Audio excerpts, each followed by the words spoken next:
So before I tell you about this, I want to tell you about my daughter, Annie. Annie doesn't like to sit around. She's busy. And so she had a job in high school working at a coffee shop. And any time that she had any free time, she wouldn't sit around. She'd grab a mop, she'd grab a broom, she'd grab a towel, and she would do cleaning, and she would do the dishes.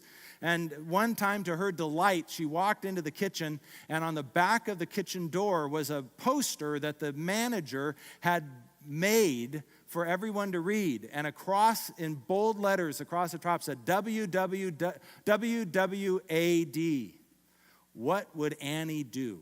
And there were pictures of mops and towels and things. It didn't score her any points with any of her coworkers, I can tell you that.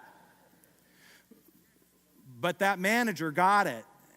And so Wayne Klusmeyer is a great guy, and he's the manager of swim and tennis. And all I ever hear about Wayne is that he does such a great job because he walks around. He gets out of his office and he goes and sees staff. He sees members. He checks on what's going on, sees if there's anything going wrong, and people really appreciate it. Well, I don't do that. I just feel like I get so busy in my week. I go from meeting to office to meeting to office, and I feel like I really need to develop the characteristic of walking around. So I got a WWWD bracelet. What would Wayne do? And I tell you, it works. This week I was wearing this. I was sitting in my office just like usual, and I read my bracelet, and I went, I got to get up and walk around. I went over to somebody's office. I said, good morning. They said, what's wrong? I said, nothing's wrong. I confess I need to develop this habit.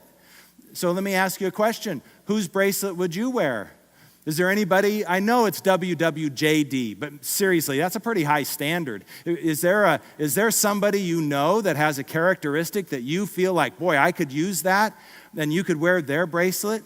Let me ask you a question. Who's wearing your bracelet?